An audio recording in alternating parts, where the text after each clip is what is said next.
Welcome to the KuppingerCole Analyst Chat. I'm your host. My name is Matthias Weinwart. I'm an analyst and advisor at KuppingerCole Analysts. My guest today is Mike Small. He's a senior analyst with KuppingerCole, and he's working for us close to Manchester in the UK. Hi, Mike. Good to have you. Hi, Matthias. Pleased to be here. Thank you for inviting me. Yes, and it was a perfect choice to invite you. We want to do another of these basics episode where we go back to things where everybody thinks they know what they are and they don't, and where there's a lot to learn about, although we think we know it already. And this time we want to talk about digital signatures. So the story and the history of digital signatures, their role, and what will happen to them, how they will evolve in the future, if they will go away or if they won't. So that will be the content of this episode. So everything digital signatures. And to start with, of course, Mike, what is a digital signature? Okay, well, so a digital signature is something that we're all using all the time, and most people don't have the faintest idea that either they're using it or how it works. So every time you use a bank card, every time you do a transaction on the internet, every time your app connects to a secure site like a banking site, it depends upon a digital signature. And digital signatures are the modern day equivalent of what indelible ink was to a physical written signature. And so this is absolutely fundamental to the internet and everything that we use and everything that we do digitally. They all depend upon digital signatures. And they depend upon digital signatures because these things provide a way for you to authenticate who has sent a message or a document, to confirm that when you receive the document, that it wasn't changed on the way. And if you want, you can also make sure, using these digital signatures, that the only person that can read this document is the intended recipient. And so these are enormously powerful factors involved in the security of really everything that we do on the internet. It's authentication, it's trust, it's non-repudiation. I hope I get that right. So, and all of these are key components of everything we do on the internet now, and especially of business, online business, digital business. When you come to the foundation, what is below that? What enables that? What makes it possible to have these signatures? Yes, so the history of a digital signature is rather interesting, and you have to trace back, first of all, to the 1960s, when in the UK, a man called, I think it was Clifford Cox, was trying to solve the problem of how to securely exchange encryption keys to send secret messages from government to government and from army to army. And he came up with an idea that it would be really good if you could have two encryption keys, one which was used to encrypt the message and a different one that was used to decrypt it. Now, he had this idea, but he didn't know how to do it. And so in around 1973, GCHQ, the UK's encryption and security group, employed a young mathematics graduate and just as an aside said to him, "Oh, do you have a solution to this?" And he went home and the next morning came in and provided a mathematical solution because he was just a mathematician straight out of Cambridge. And so this was something that was secret in the UK. Now, in 1977, three gentlemen from, I think it was MIT, Rivet, Shamir, and Edelman, came up with pretty much the same idea, but because it was America, they realized they could make money out of it. And so they published it and set up this company, which became known as RSA Security. And this basically is a system which allows you to have two keys to encrypt things. One key you can keep private, and you can use this to encrypt messages. And the other key you can publish. And so anyone who gets a message from you can use your public key to check that it's come from you. So that's part of the challenge. The second part is, for it all to work, you need another mathematical trick, which is a way to create a digest, a summary of a piece of data, which isn't a piece of data, but is much shorter, but is pretty much guaranteed to change if, in fact, the message is tampered with in any way. And some people would recognize this as a checksum, which is a very crude form of what is called in computer terms a hash algorithm. Now, with those two things, you've got the technological basis to be able to securely exchange messages. However, as with all things in security, everything comes down to trust. So how can you trust that the public key is the public key that you expect? Now, to give it a little bit more of a detailed explanation as to how you use these two things. So let's say, Matthias, that I want to send a message to you.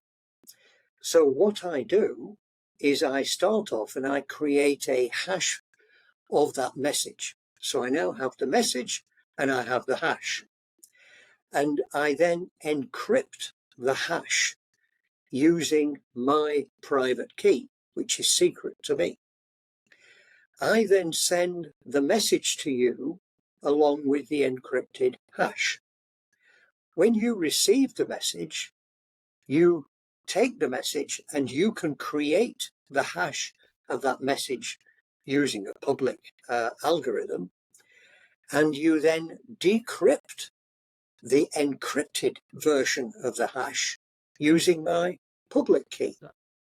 And if those two, the hashes that you've created is the same as the hash that I sent, you know two things.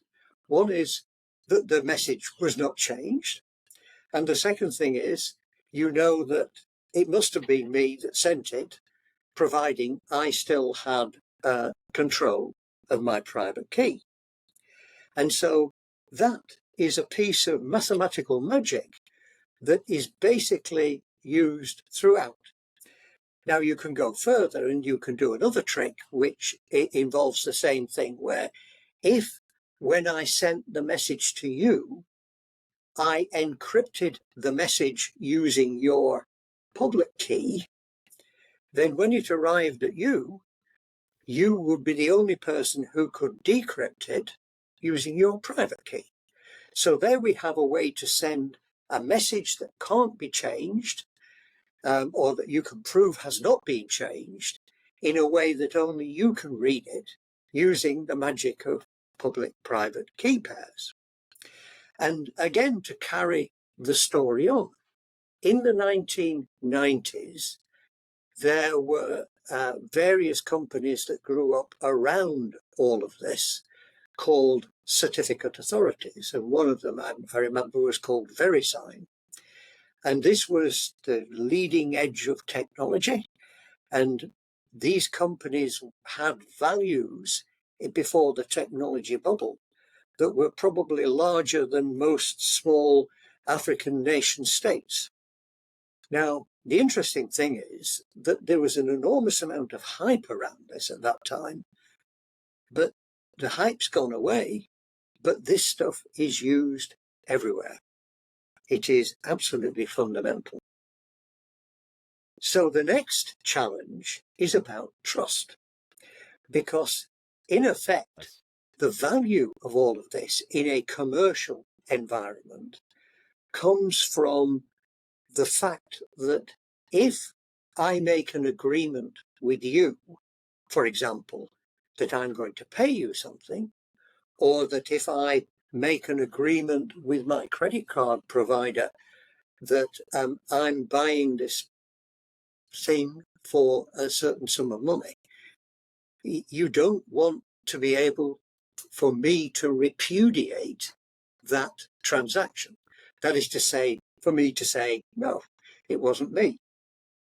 So all of this comes down to basically, how can you trust in the public key, and how can you trust that I've kept my private key private? And there are different ways of establishing that trust. And at least two of them involve third parties. So again, in the 1980s, having come up with this idea, there were people who proposed a thing called pretty good privacy. And in this, basically what happens is that you share your trust with certain people. So, for example, you and I know each other. And so if you, Matthias, came to me and said, look, here's a chap I know, you can trust him, then I will trust him. And so you become a trusted introducer. So if you say to me, well, here, if you trust this chap, here is his public key, and I will verify it. That works, but it isn't particularly scalable. But it does allow you to create a circle or a web of trust. The other way of doing this is to base on what are called certificate authorities. These are organizations whose value added is to say that they will verify people's identities or organizations' identities, and therefore they will do a certificate, which is a kind of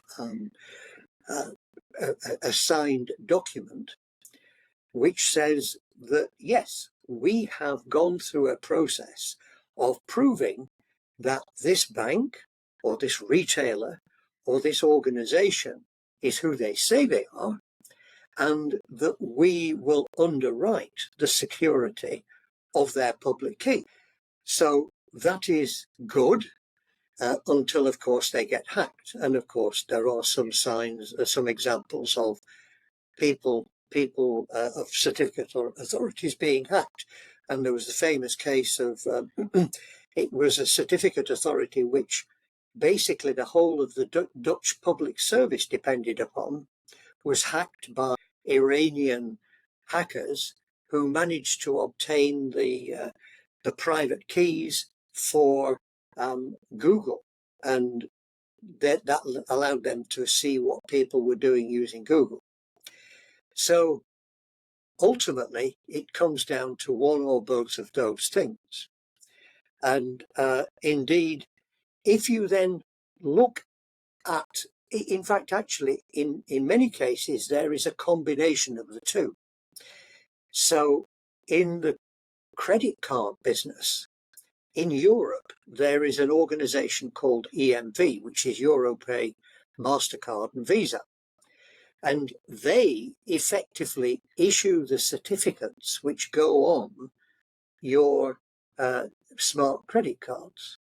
So it isn't just like a general public issuing of a certificate, but Europay, MasterCard and Visa is a trusted web organization that is trusted by the banks and the payment card issuers.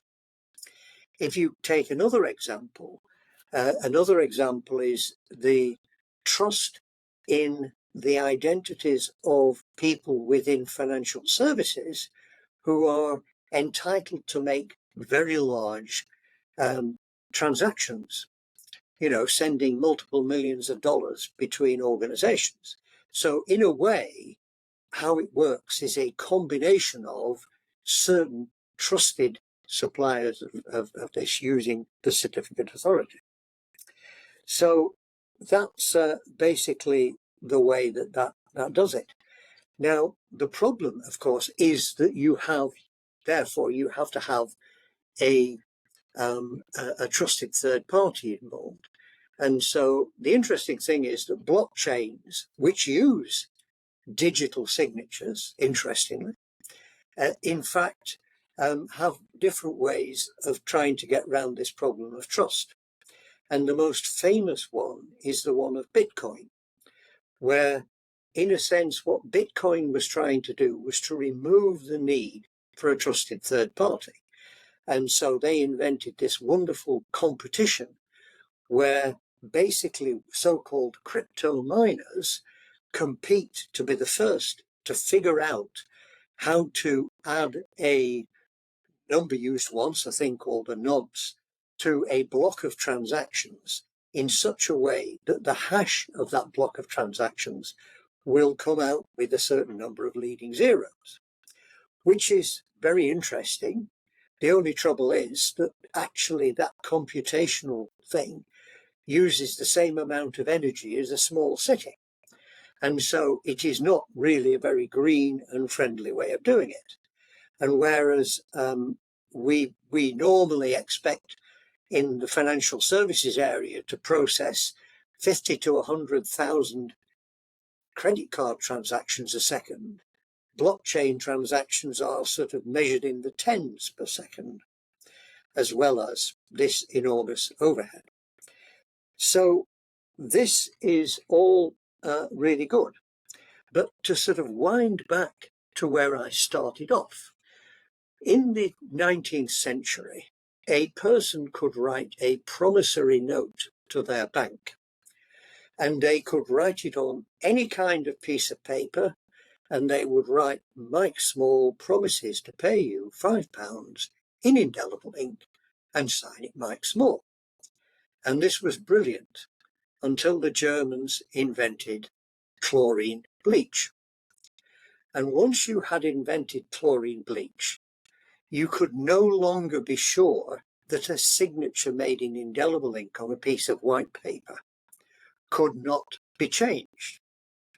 And so the invention of chlorine bleach led to a step change in the security that surrounded a piece of paper with a signature on it. In the same way, today, we have a gathering storm called quantum computing.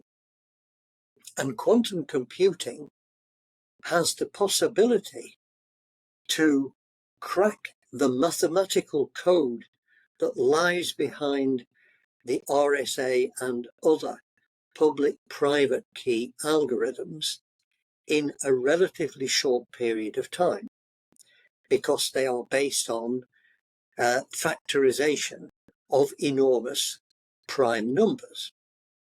And so if and when quantum computing comes along, it has the potential to completely destroy the trust that we use based on public-private key encryption as currently exists. And so it is important for the future for people to start to plan and to adopt the so-called quantum safe computing algorithms that are now being developed by the clever mathematicians across the world. And there are several projects, including one being run in America by NIST, the National Institute of Standards for Technology.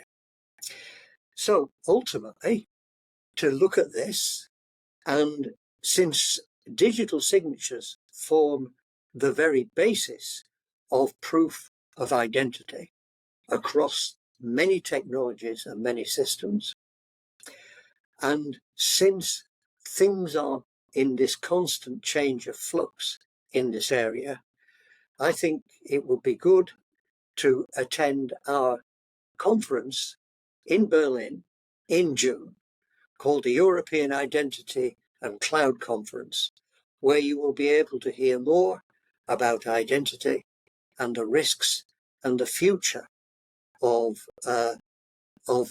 IT and computing for all of us. That's really a great summary and a great way of putting things. When we look at the I in EIC, we have identification and we have identity, and you've mentioned that everything that is around authentication, authorization, identification, and even trust. Think of the HTTPS in your browser. Think of you've mentioned the Mastercard. You've mentioned nationally issued ID cards, and everything of that is at stake. Currently, we're still using it. Now we understand it, now that you've explained it.